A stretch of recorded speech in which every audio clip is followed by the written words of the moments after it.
You are listening to Fika with Vicky on United Public Radio, 107.7 and 105.3 from New Orleans.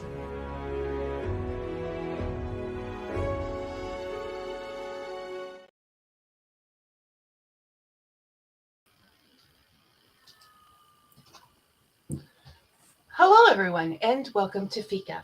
Our guest today, visiting from Fort Lauderdale, Florida, is Barbara Venkataraman.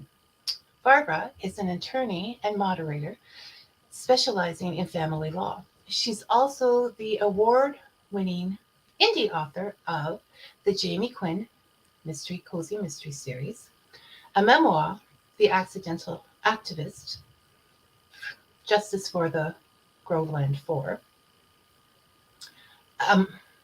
which she co-wrote with her son Josh about what he learned,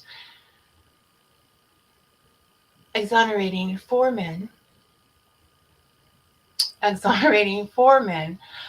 have to excuse me for a minute. I was just chatting with Barbara earlier, so it's hard to get back on track here. But a memoir she co-wrote with her son Josh, exonerating four falsely convicted men of a terrible crime. There's an essay collection, short stories, flash fiction of 100 words,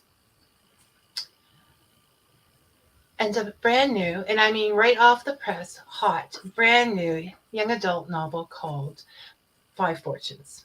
There's also a children's fantasy in there as well. There's a quote I found in Malice in Miami, the sixth book in the Quinn Mystery Series.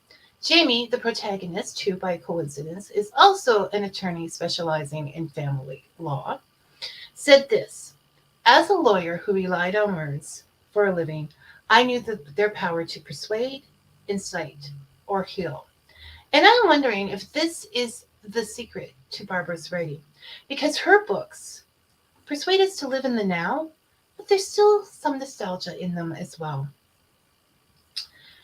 They incite our passion for justice, but show us that healing can be found when justice is done. In fact, when I picture Barbara writing, I picture her in front of a large board full of a huge number of words, choosing the ones she's going to use carefully. Because being a prolific writer is one thing, but being a prolific writer and good, that takes skills, word skills. Welcome to Fika, Barbara.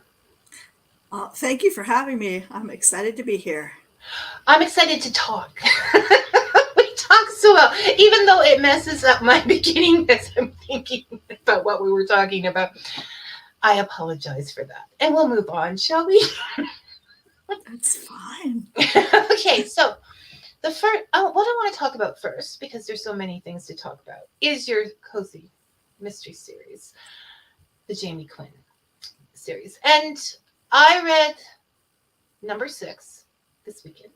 It had been sitting on my Kindle, but I had read, not because, just because we all know there are many, many books. So I got it when it came out, and then life happened, and I read it last night, and I was just so, once again, entranced by the characters, and they were so familiar with me and such good friends that I have to know as a reader, before I worry about anybody else here, is there going to be a 7th? Yes. Yes, I'm planning, my goal for this year is a 7th Jamie Quinn, and I miss them too. Everyone says I miss the gang, and I said I miss them too. And it's a big undertaking to come up with a cozy mystery, because you need all the red herrings and all the subplots and all the side stories. But I'm definitely planning a seventh mystery this year. And we already have a comment, a question, or is a comment sort of as a question. I'd be thrilled by the idea of Barbara Venkataraman and Carl Hyson collaborating on a book together.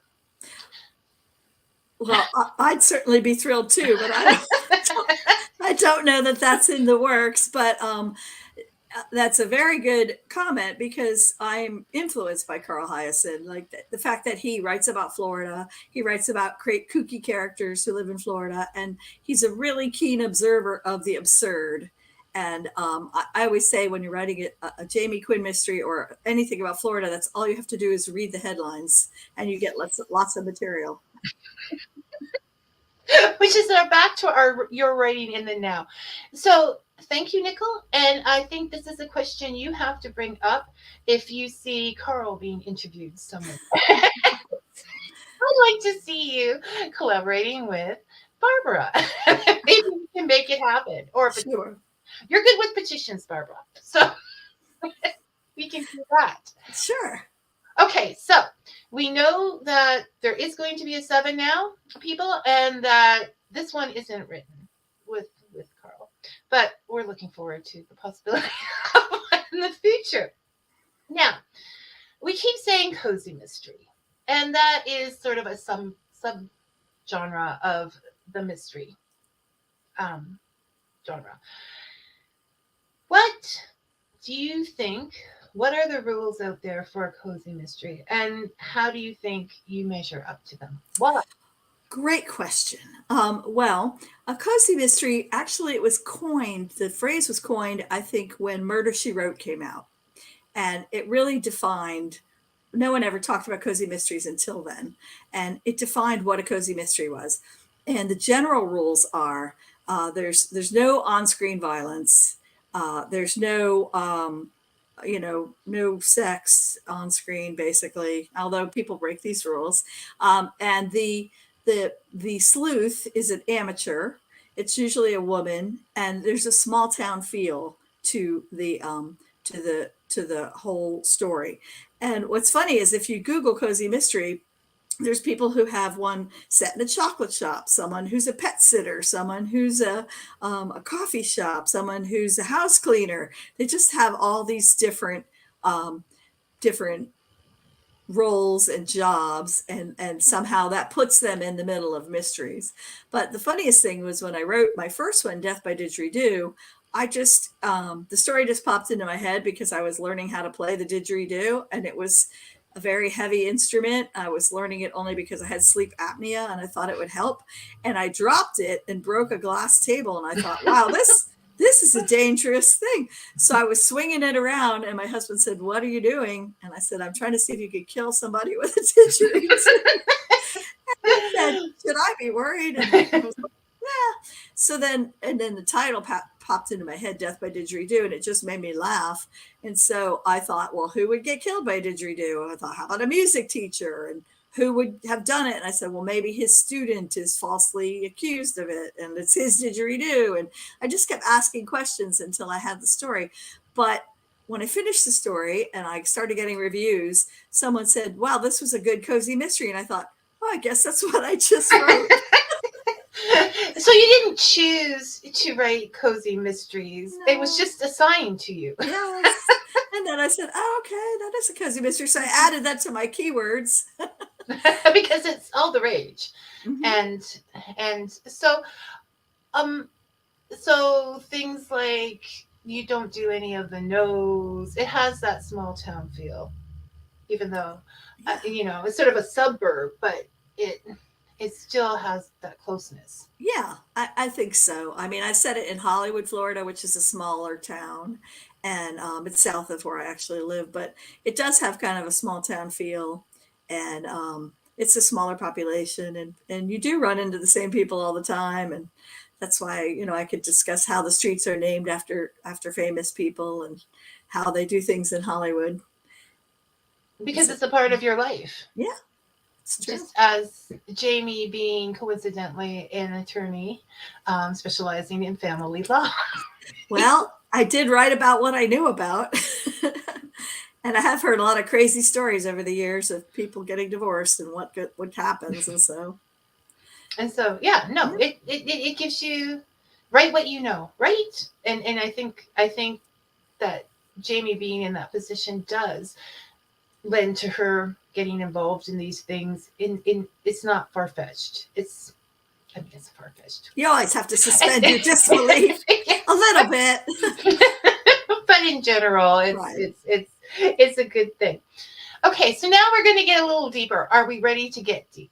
Sure. We start this conversation. Now, last time we spoke about cozy mysteries, it came up that not us, not you or I, so we're not taking any, blame for this, but some people said while reading your cozy novels that you have an intelligent character and that some cozy novels do not. Now, that's more than possible. There are cozy novels where the protagonist is probably not all that intelligent, but because some of them are women and some of them are older, many of them are older, like Jessica in Murder She Wrote. Sure. Do you think there could be some misunderstanding or prejudice towards their way of doing things? Because Well, I really, the older I get, the more I feel that if women want respect, we need to give it to ourselves. So I would never write a female character who does crazy things just for the heck of it. I mean, I think it's about motivation too. I mean, if you look at some of these stories, if the protagonist goes running off to do things, there has to be a reason. Like, I mean, why is she getting involved? Why is she even there? Why does she think she can do things without calling the police? I mean, to me, there really has to be, I mean, obviously you always have to suspend your disbelief for any story, but you don't want people doing dumb things for dumb reasons. That is annoying to the reader. It's annoying to me as a reader.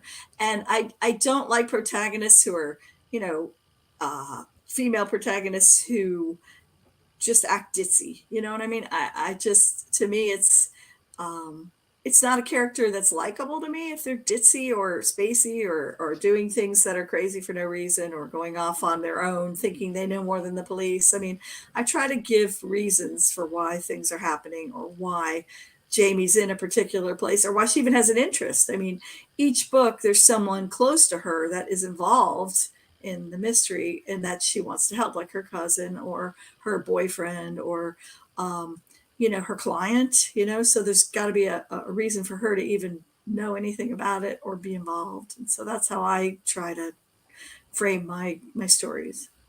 so, like a rebel without a cause, a character without a cause is not going to come across as intelligent, and that is the writer's responsibility.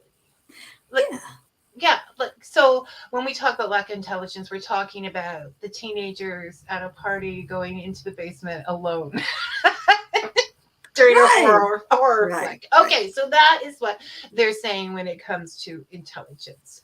To clear that up for people. Sure. It's not about the character themselves not being intelligent, it's about their actions. Right. Taking crazy risks for no reason or doing things that make no sense. Yeah. And Jamie would never ever do that because we know taking risks is not her thing. No. Which brings us to, and Brian, right on time with his question, is perfect. So we're gonna move up Brian's question here. Okay, so I was going to ask in my words. I know Brian, so I can do this. I was going to ask in my words. Jamie grows a lot as a character, like a lot, in the 6 books that I've read so far, and that is so important to a book. Did you plan that, or did it just happen organically? And Brian is asking basically the same thing. As a writer, are you a pantser or a plotter? That is a great question. When I'm planning a story, I have the basic idea, this is what's going to happen. And I know the end, I know where it's going, but the middle's very mushy and things can happen and things can change. And sometimes I get very surprised, like with, Jeopardy in July. It's set at an old folks home and Jamie's in the lobby in the opening scene waiting for her clients that she's supposed to meet. And she strikes up a conversation. Well, actually somebody there strikes up a conversation with her. And he was just supposed to be sort of a funny little, aside. And he turned into a major character. At some point I got stuck in the story and I thought, Well, what about the guy from the beginning? He lives there. And he could really fill this spot. It's sort of like a painter with a palette, and you just say, what color can I use next? And then you say, oh, this one will work. And so I think that's also like, I don't know if anybody watches Supernatural, but it's like a quiver full of errors, right? I was going to ask you that because it comes up in your. Yeah, I love Supernatural. So a quiver full of arrows. And so you can always pull one out and say, I could use this character for this role in this episode, and we can have a whole scene about him. So it's just choosing your tools. But I mean, I do always know where it's going to end up, but sometimes I'm not sure exactly how we're going to get there. So you have the destiny. Yes. The destination, yes. But it's the journey that's the question. I think that's quite common in writing. Is that it's a dance, right? Plot. Yeah. What happens, plot, what happens. Right. So yes, Supernatural. It came up. It was in my I was gonna say, are you a Supernatural fan? Because Die Hard here. Yeah. Die Hard. I've watched all 13 seasons. Well, I kind of laid off for a while because it was getting kind of, but then I went back and it got better, and them's the boys, right? Like you have to. So back to what we were discussing before. Susan agrees that the female main character gratifies the reader if her actions make sense. Otherwise, it's like I can't even talk about it. It's true. Brian, again, does your training experience as a lawyer help with the skill set required to be a writer? I think it does because, a lawyer's tools is basically their words. I mean, and their knowledge, but, when you write a brief, you're persuading somebody, or you're writing a motion, you're persuading the reader to accept your argument. And I think that every story is a persuasion. It's like, listen, I need you to believe that this is what's going to happen, and it makes sense, and this person is going to go this way, and that's what's going to happen. And so I think every writing is persuasion. But of course, I can't be humorous when I'm writing as a lawyer. And I much prefer to be humorous if I can. You do it so well. Thank you.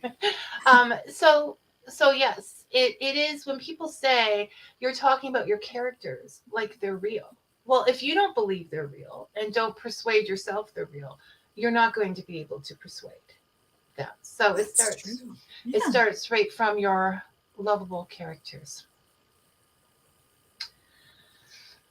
Okay, Barbara. Now I'm going to ask another question that is sort of about writing and the timing of your books. Now, as I said before, your writing is right now.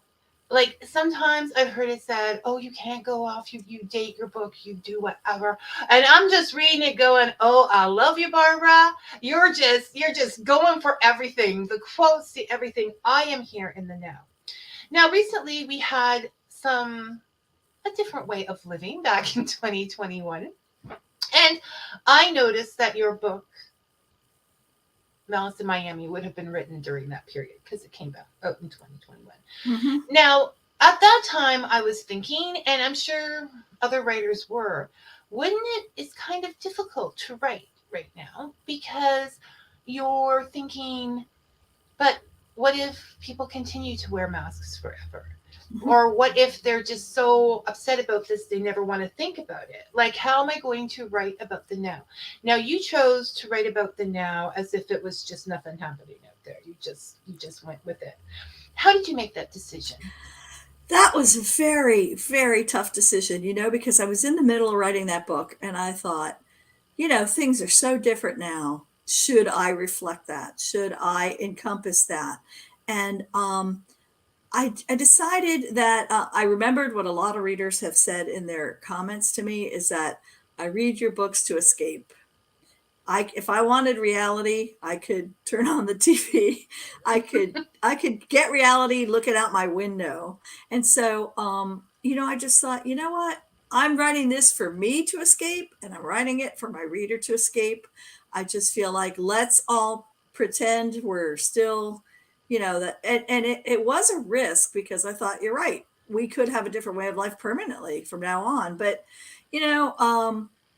I just couldn't, it didn't make sense for the story, and it wasn't going to be pleasant for me to write it that way. And so I just thought, I'm just going to go for it. Like, the before time or whatever, and pretend we're not in it. And then people can read it and not have to get into it. Yeah. To reflect on what was troubling them. I mean, there were so many people that were in such bad shape that they really wanted an escape. And that's what I wanted to give them. And So me. it is fiction writing, and even if things hadn't turned out as lovely as they have, people would still be wanting that nostalgia. It would be fantasy then, that life. Yeah. Thing. But it would still be something people would want to read as opposed to the truth. I hope so. And, I think you always write the book you want to read. I mean, someone asked J.K. Rowling once, do you write for kids? Do you write for adults? She said, I write for myself. I write the story I want to hear, the story I want to tell. And that's really what I'm doing. I just say I have to write the story that I want to write, and hopefully I resonate and connect with people. Oh, I never even thought of that. I'm sorry. I've heard resonate and connect. Just Nico asked a good question because it's such a natural thing in your books. I don't even think about it. But and I hope I'm saying Nico right. You are. Okay. What are your thoughts on including representation of different ethnicities, orientations, etc. in your works? Which I must say they just naturally flow into yours. So I think it's important to include different people as you can. I try to make a little bit of an effort. I mean, I think my FBI agent is an Indian woman. My most recent book has a gay character in it, and my YA novel has a gay character in it. Spoiler alert! But I do try to. I also try not to hijack, experiences that aren't personal to me. And that's what makes it complicated, right? It is complicated. I can't say I know how people feel, walking in other people's shoes. I do try to be empathetic, and I talk to people who are in those positions or in that situation or in that group. And I do try, but, I'm not going to go out of my way to say, okay, we need someone from, category A and someone from category B and whatever. I mean, I do just try to incorporate them naturally if I can. Well, in Florida, you have a lot of different ethnicities and people and a huge group. So it is natural in your books, which is why I've never even thought about it. But for them to come in because they are living there, they are there. But yes, in some other areas it would seem very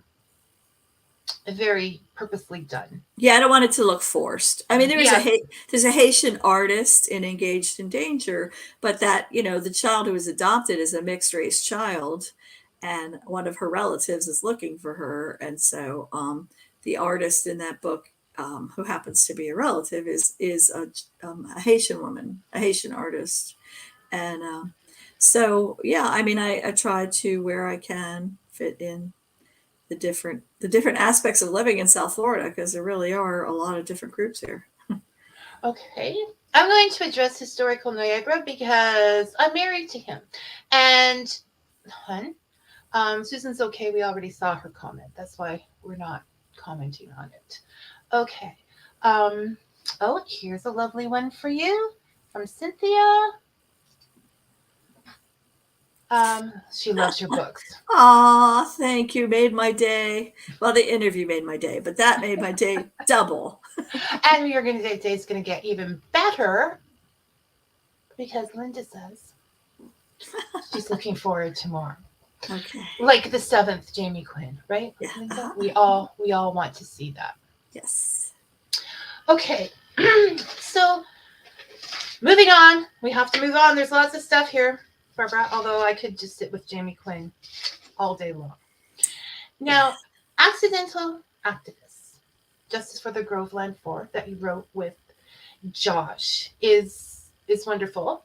And because of shortage of time, we did a long interview, including Josh, last time we talked. So if anybody wants a lot of background on there and to hear from Josh, just go to YouTube, um, Victoria Young Benison, as you see on the cover, and there it will be. Not trying to push the YouTube channel, just trying to push Josh, okay? because it was a great interview. So, do you want to give us a little synopsis on that, and then I have a question. Sure. So, our son Josh, when he was in college, he read a book called The Devil in the Grove, and it was a Pulitzer Prize winning book about a terribly racist event that happened in Florida in 1949, where four young black men were accused of a heinous crime that they clearly did not commit.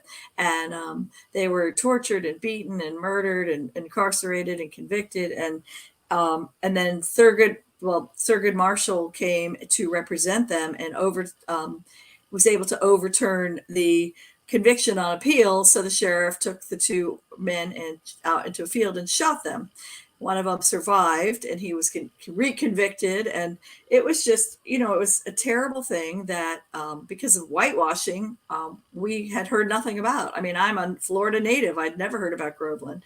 And it took this author, Gilbert King, he got the FBI files reopened, and he did 5 years worth of research, and he wrote this book, and it won a Pulitzer Prize, and it became part of the curriculum, which may not last, but it did become part of the curriculum at the Florida University.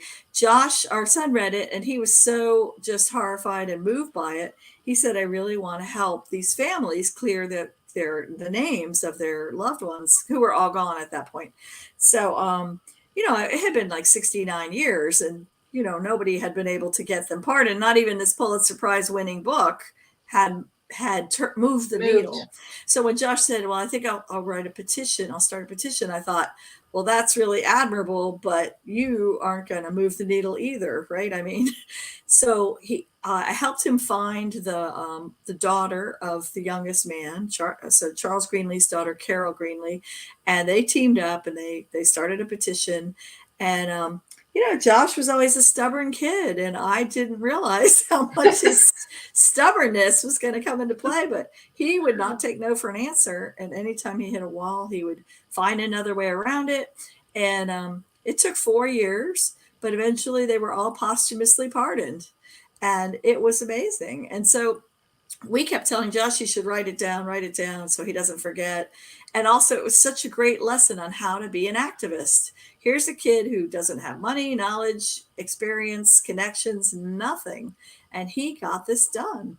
And so finally, I said, okay, I'll help you. And so we co-wrote this book that doesn't tell the whole story, because that was told by Devil in the Grove, but it's really a primer for activism and how to be an activist wherever you are. I mean, pick a cause and go for it. It's amazing what you can accomplish, and how many people joined the fight, and how fortuitous some of the connections were.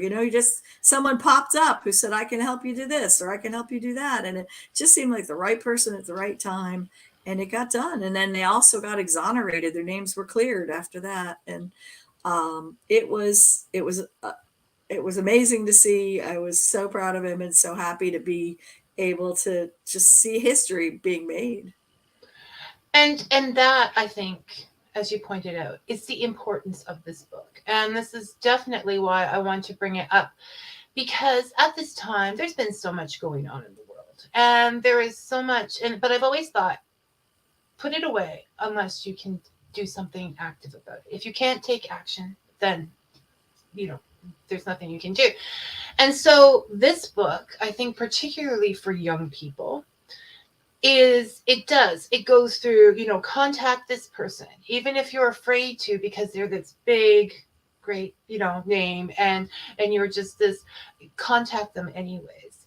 It's just, go ahead, and it has every step along the way of what Josh did. So yes, it's the primer on activism and still living your life. Like, I want to go in. Josh has done this amazing thing that nobody was capable of doing. But now he's taking some time to live his life. Right? That is true. He is true. Yeah.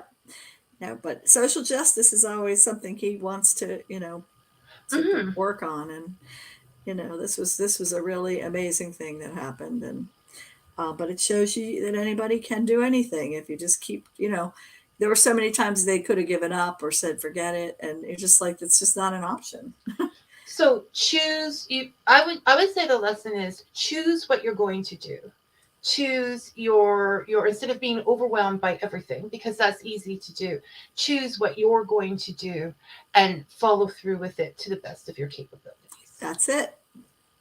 Perfect. So one thing to go. Okay, so that wasn't quite a question. That was more of a commentary, but I just wanted to put it out there because I think this book would be so helpful for so many people who are just lost and overwhelmed, and it's like, choose one thing and go for it, baby. Yeah. It's inspiring because it's just like you just keep on going, and and I think the thing is too, it's like if you hit a wall, you say, well, what's a different approach? What's a different thing I can do? And sometimes it was just a matter of timing. I mean, sometimes you just hit a wall and you just had to wait a little while, and then, but you have to always be open to the opportunities. Like, is this an opportunity? Is this can this person help with this cause? And you never know. I mean, it's a lesson for life, really. Yeah. If you want to get somewhere, this is the way to go. Just ask for help. Ask anybody. And yeah, I would. Well, and it wasn't short. It took how many years for him? 4 years. 4 years. 4 years. When you're young, 4 years is a long time. It is. Yeah. It's like a lifetime. So, right? So stick with it and keep doing what you're doing. Exactly. Okay. Hi, Josh. Hope you're doing good. There it goes. Is there a place for social justice issues in fiction while still keeping the story readable? With Barbara? Oh, yes, there is. Malice in Miami. She is being so good today. I'm not saying good. I mean, she's staying on topic is what I'm saying. Okay. So yeah. Well, I think if you read Jamie Quinn, you would answer that question in the affirmative, because she's always trying to, throw in some social justice issues. In one case, well, her father is an immigrant who's trying to get his visa, and so that gave me the room to talk about immigration issues and talk about what people are going through, from the point of view of an immigrant. And there's there's a food bank involved and environmental issues. Yeah, environmental issues. Yeah. So I would say that Barbara doesn't just think that there is room for one issue. There's at least 3 or 4 issues in that one cozy novel as it is, but never ever being preachy, because it's all part of the story, right? This is where the scandals and the things grow from. So, yeah. I like to think my stories are readable. That was, yes, they are. You wouldn't be here if they weren't readable. Oh, okay. All right. Good. I have to, it's an integrity issue. If I'm saying Barbara is a wonderful author, then she better be wonderful. No. And if she messes up, we'll have words. Okay. They'll be funny words, but we'll have words all the same. That was a great question, Brian. Yeah. Okay, so now we're going to move on from, because we're all over the place. If I appear to be overwhelmed, it's not my fault, it's Barbara's, because her writing is all over the place. Oh, I love her. Okay, so now we're down to short stories, and in particular, which are wonderful, and in particular, your idea of flash fiction of 100 words, because I'm loving them. And the idea. Why did you choose? Well, first of all, explain a little, because I didn't do that very well. Do my job and explain what 100-word flash fiction is and why you chose to do it. Okay, well, flash fiction is, for me, I've always used it as a writing exercise. like if I have 100-word paragraph, I will challenge myself. Can you get this down to 50 words and keep the meaning? And because tight writing is really my goal. I don't want to meander. I mean, not to say there isn't a time to meander, but you can still have tight writing and meander. So I've always used it as an exercise. I think I started when I was helping my kids with their college essays, and I was editing their essays, and they would have 150 words, and then they would have 400 words, and I'd have to cut it. And so you just realize how you can change stood up to rose, gave in, capitulate. You can just find a better word, and always try to reduce 2 words to 1 or 3 words to 1.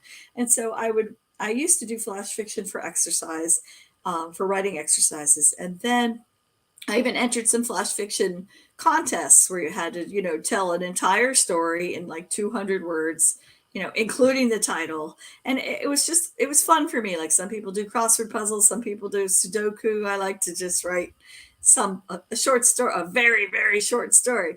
So then I thought, wouldn't it be fun to just start writing some flash fiction? And I have so many friends and relatives who keep telling me they want to write. And I said, well, anyone can write 100 words. So why don't we just do this for fun? And we started with Halloween, and we did scary shorts, and everyone had to write a story of 100 words with a Halloween theme. That was the only, parameter, was a Halloween theme. And my brother-in-law wrote a scary story, and some friends did. And, so my nephew did, and it was just so much fun. And so we said, well, let's do it for Christmas. So we did holiday shorts, and we had Santa Claus wearing shorts, and we did a bunch of 100-word stories. And so then we were like, hey, why don't we do Valentine shorts? So we did Valentine, and then we did Dog Days of Summer. So the theme was very broad. It was just summer. It just had to evoke summer. And I reached out to other authors I knew on Goodreads, and it was just like the most fun project. It really was. And to see where everyone's creativity took them. And some people, I had to say, this isn't really a story. This is just like, but it is. I've read them, and there is a whole complete story there. That's because I edited.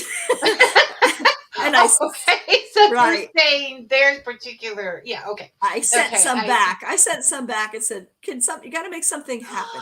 Something has to happen. You were an editor. I edited them, and I was very demanding, and it was hard because some of these people were strangers to me, like these Goodreads authors, and they were authors. And I said, well, I like the idea, but nothing really happens. I said, what if you did it this way, or what if you added this? And they were all very gracious, and they fixed it and changed it up and everything. And so it was so much fun. And I did it so that other people could also, get their name out there, because like our book is listed on all the author pages, right? Mm-hmm. And it was just a really fun thing to do. And I realized we needed more to really fill up the book, and I ended up writing like 60 of them, I think. And it was a lot of fun. And one day I'm just sitting in my room, and I had both closets open so I could see my husband's clothes and my clothes. And I said, wow, if you look at those clothes, we look like we go together. And I said, wouldn't that be a funny dating service if people just matched the clothes to figure out if they were compatible? So I made that into a Valentine story about that. A woman had tried every dating service under the sun, so she finally, out of desperation, tries the one where the lady matches up your clothes to decide if you're compatible. Yeah. I'm thinking there's some relevance to that. Yeah. That's a whole new business there you came up with in that short story, I think. Right? I know. I think. So we've established that you believe that concise writing is one of the most important aspects. Well, I think I'd call it tight writing, because you just don't want fluff that shouldn't be there, right? I remember reading a story by an author I know who an author that everyone knows, and I don't know if she had a word count to meet or a page count to meet, but at one point she said, I showered and shampooed my hair. And I thought, did I need to know that? I'm like, unless you just got someone dumped eggs on your head or something, did I need to know you shampooed your, she might as well tell me, and I use herbal essence, and you know what I mean? It's just have time for that. No, neither do I. I think sometimes, we're building the writer is building the scene in their head, and then that scene is put out on the paper. But yeah, that's when the cutting and the tightness. Right. Well, every book I've read on writing says every scene needs to serve a purpose, and it either needs to move the plot forward or introduce, develop your characters, or there needs to be a change. But every scene needs to serve a purpose, and I take that further to like every word should serve a purpose. I don't want to know if you're shampooing your hair unless it's relevant to the story. So for the readers, flash fiction is fun to read, and that is something that you can read with your coffee in the morning, just for but it also hopefully will make that writer's reading that writer more enjoyable, because you're not taking time to read about what kind of shampoo they're using. Right. I know.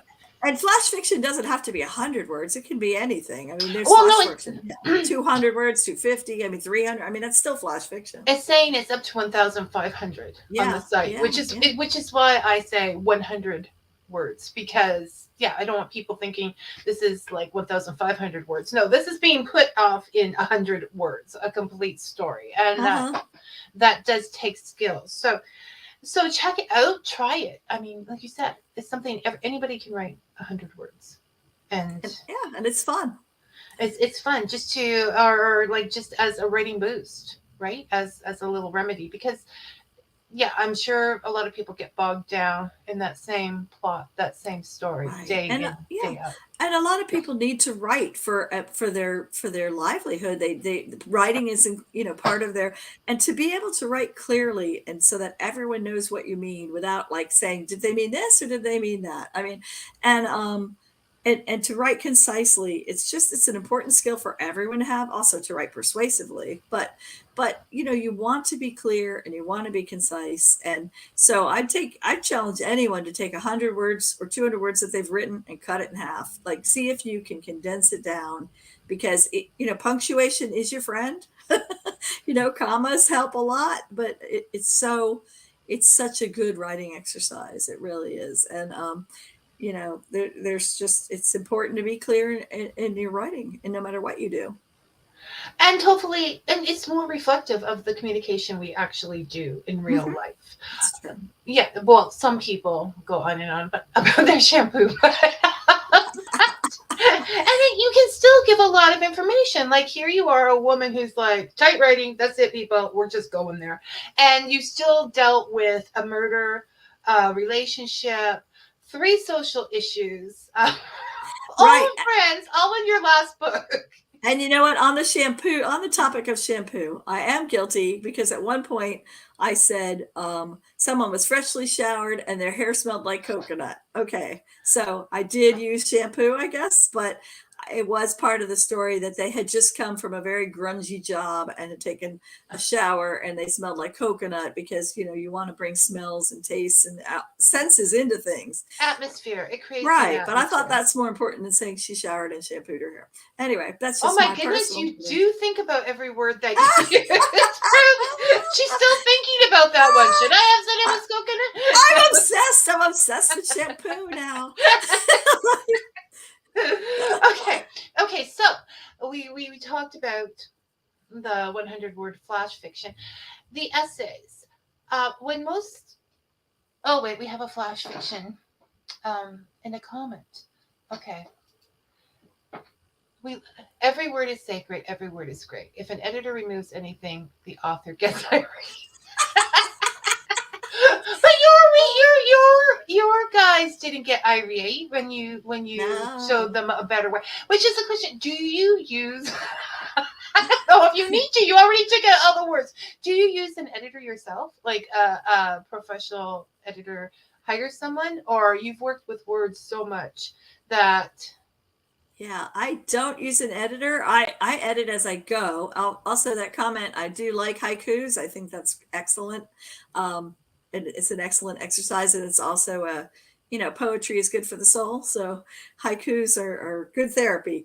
But I don't use an editor. I edit as I go. And I just feel like there's a time where a word won't sound right to me or a sentence, and I'll work it and work it, work it. And then I really can't move on if something's not right. But if a word is wrong, I'll go to the thesaurus and I'll get like 6 different words and I'll put them all in and like hyphen, like, which one is this going to work?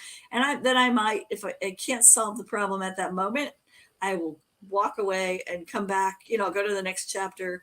And then every time I go to write, I read what I've already written. And then sometimes, the 24-hour brain, while I'm sleeping, the right word popped into my head and I fix it so that I'm happy with it. But that being said, as I write, I have 3 wonderful sisters and a wonderful mother-in-law who are my readers, and they read as I write, and they'll all tell me, hey, I think you got a typo here. Hey, this doesn't make sense to me, or I'm not sure who we're talking about here. So they keep me focused, but they also keep me writing, because they'll be like, where's the next chapter, huh?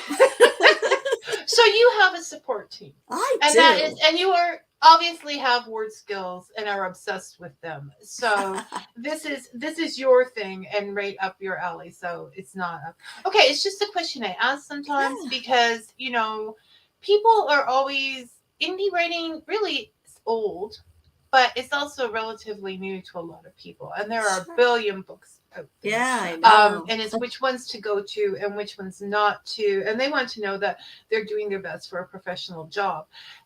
And there's different ways of doing that, of course. And I will promise that Barbara's books are polished. They definitely are. She has just found her way of doing things, and I wouldn't mess with her way. Okay. Wow, I even had Jamie. Remember, Jamie went off on the farmer's market and why there wasn't an apostrophe. Was it one farmer's market? Yeah. Was it all? She's even criticizing bad grammar within her book. Okay. So, well, I do have a book called Tea Time with Mrs. Grammar Person. You do? Oh, right. Yeah. I have that. And actually, some of those rules are they stick with you. They stick with you, and you remember them. Yeah. Okay. Speaking of manners and grammar and all that is proper in this world, you write essays, and a lot of people, when they hear the essays, there then is a moan, because they just remember getting assigned essays and doing them on Sunday night as quickly as they possibly could, and whatever. So what do essays mean to you, and why write them, Barbara? That is a really good question. For me, essays are always, I try to make them humorous. I think I would say 99% of mine are humorous. Some of them might be kind of a rant, but like what is the scale of pain when the doctors ask you for the scale of pain between 1 and 10? What is my pain to your pain? Is it an ant bite? Is it screaming? And I don't really understand the scale of pain, but I did try to make that one funny too. So I guess I just, to me, an essay is just, I have some thoughts on a subject and I want to, or something has happened to me. It's always a personal experience, but I think it's one that people can relate to, and they're all pretty short. It's not like, everything I write is short, but the essays are just like the dinner party when I invited all my friends and they all had different food allergies and different problems, and I kept tweaking the menu till it turned into an absolute disaster. But yet that's relevant to all of us, because Christmas dinners or any kind of festivity that you invite the entire family to. It's not as simple as it used to be. Right. I try to write about something that most people can relate to. Or something, I'll have a thought, I'm cleaning my pool. I'm in the pool, and then there's this tiny little frog stuck on the tile, and he can't get out. And so I give him my finger to give him a boost out, and he decides he likes my finger. So we clean the pool together. We just go around the pool, and he's sitting on my finger, and I'm just thinking about the frog. And then so I started doing funny stories about the frog. But then at the end, I was thinking, hey, this frog was going to eat mosquitoes that have diseases, and I know someone who had a mosquito-borne disease. I'm like, listen, you got to get off my finger. You got a job to do. So yes, I can say that Barbara's essays are fun. because Barbara is fun. So she has to put these thoughts somewhere. and we get to be the happy recipients of those words and those thoughts when we read her essays. So they are not boring. They are not because essays is having a thought and then proving that thought to be viable, right? Yes. And Barbara's life is having a case and proving that case is viable. So it's a natural outlet of creativity for her. And I think all of us, if we sat down and wrote out why we feel a certain way and looked for the proof that was there, not just what we wanted to be the proof, it would be better for all of us. Yeah, I think writing is very good therapy. I think it's very good clarification for just your life goals or what you're feeling or what you're doing. And it helps you. I mean, therapists now say just write down write down your feelings. And even if you're writing down negative things, it's helpful to you. It removes the jumble. Yeah.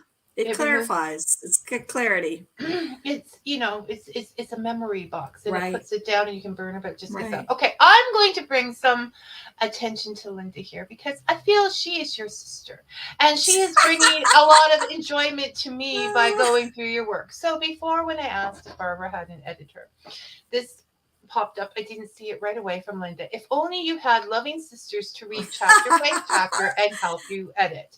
Oh. And then when Barbara did mention that she had loving sisters, that was aha. Thank you. So thank you, Linda, and other loving sister who and mother who bring reading enjoyment to me by checking out Barbara's books and making sure she does everything right. Yes, that's right. They take care. They make sure it's all right. Oh my goodness. Okay. Helen would like to know when you first discovered that you enjoyed writing. When did the bug start? Oh, that's so funny. When I was in second grade, I wrote a poem about ducks, and the teacher liked it so much she wrote it out and put it on the wall. And I thought, hey, this is good. I like this writing. I was famous in second grade. I don't know. I've always kept notebooks and just wrote down ideas for stories, and I'll write a page, like the first page, I'll write a thought, I'll write a paragraph, and it never went anywhere. And then I started writing essays because I just thought, I could write an essay. And I enjoyed writing the essays, and then I self-published them. And, I always felt like if everyone, either no one reads it or the people who read it go, this is garbage, I could just take it down again. But, the best compliment I ever got, I think, was some stranger read my essays and left a review on Amazon, and it said, this book really cheered me up when I was feeling down. And I thought, well, if I can connect with total strangers and make them feel better when they're feeling down, who could ask for more than that? One person, one person. And I'm sure you made much more, but just knowing that you made a difference to that one person. Yeah, yes. And then someone who reviewed some of my other books, she said, I just had the worst day of my life. My mother-in-law has Alzheimer's. I had to take care of her all day. I had no reason to laugh my entire day. And then I sat down and read your stories, and it made me laugh. And I want to thank you for that. And I was like, oh, that's what I want to connect. That is really why I write, is just to connect with people and, and give them a laugh, give them a smile, have them walk away, their escape from reality. Why not? So okay, Helen.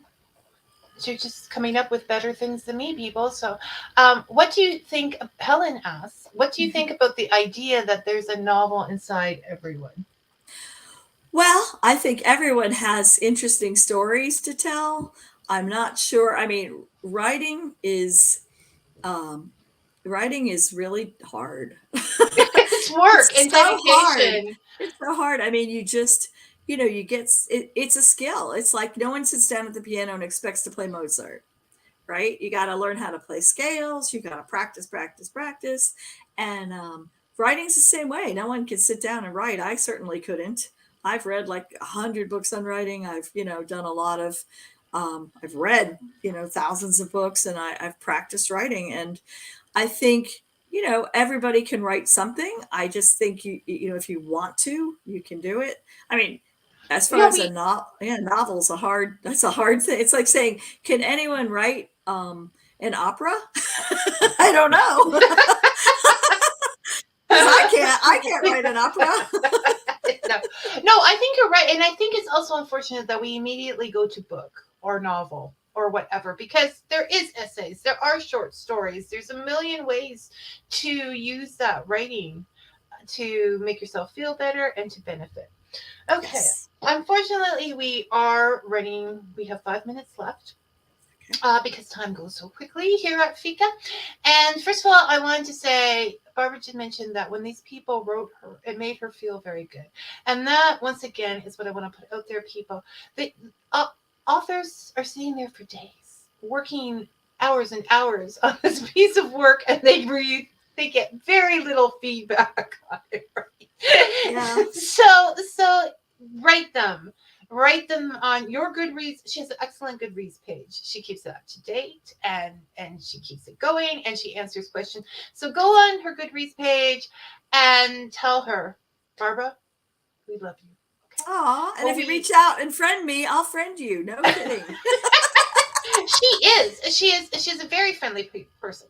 Also, I haven't read it yet, so I want her to tell us a little bit about Five Fortunes. Okay. Yeah. I just had 2 books come out. One was Duck for Cover, which was just tales with a twist. I was aiming for O. Henry. And then Five Fortunes is a story I started 8 years ago with my niece. We were just brainstorming, and we said, let's write a story about 5 teenagers who get their fortunes from, a machine in the arcade, and how those fortunes change their lives. Like, not in a magical way, but in a way that some of them believe them, some of them don't. They start deciding whether these fortunes are affecting their lives. And so she and I started this book, and we cut out pictures from magazines of what the girls look like and what their backstory was. And then we kind of left it alone. And every once in a while I would say, hey, do you want to work on Five Fortunes? And it'd be like, yeah, maybe. But so finally I just said, you know what? I'm really daunted by writing about 14-year-olds, being 61 myself, but I will channel my inner 14-year-old. And I remember all the drama of Friends and arguing with my mother. And I thought, I can remember what it's like to be 14. So I Googled what they wear and what they say and what they do. And I wrote a story about 5 14-year-old friends and what they go through with their fortunes and their lives. And it was a lot of fun to write. And I even got a 14-year-old who said she liked it and she was going to share it with her friends so they could all talk about it. So that was really exciting. Fantastic. And it's a great premise, because things do get into our heads that make us. So maybe I'll have to try it. Maybe I will. Okay. And I want to send, Helen says, thank you for this interview. Oh, it was my pleasure. And I think, we're all saying thank you because it's so much fun. Oh, I love chatting with you, Vicky. You're so much fun. I have to bring people closer together. No, we have the little machines, and when you're close together, you never ever seem to have time to actually meet up for coffee or anything. Yeah. Anyways, because everybody's so busy. So this is great. Get that next book done, and then I can bring you back. I can bring you back to talk about anything that you want to talk about, Barbara. So take care. Thank you so much. This was so much fun. I'm wishing you guys and Josh well. Okay. Always. Okay. Okay. So we're going to say goodbye to Barbara now. Bye. Bye. And like magic, she's gone, and I am bigger than normal. Okay. Next week, our guest will be Rat Gervais, and for something different, he writes fantasy action. Fantasy action series. The Last Witch of Rome and Children of the Sphere. So I love The Last Witch of Rome because I think there should be a whole genre of female gladiators and warriors. I mean, I've been hooked on that since Cena. So until then, may your coffee be hot and your story sweet. Thanks for listening, everyone.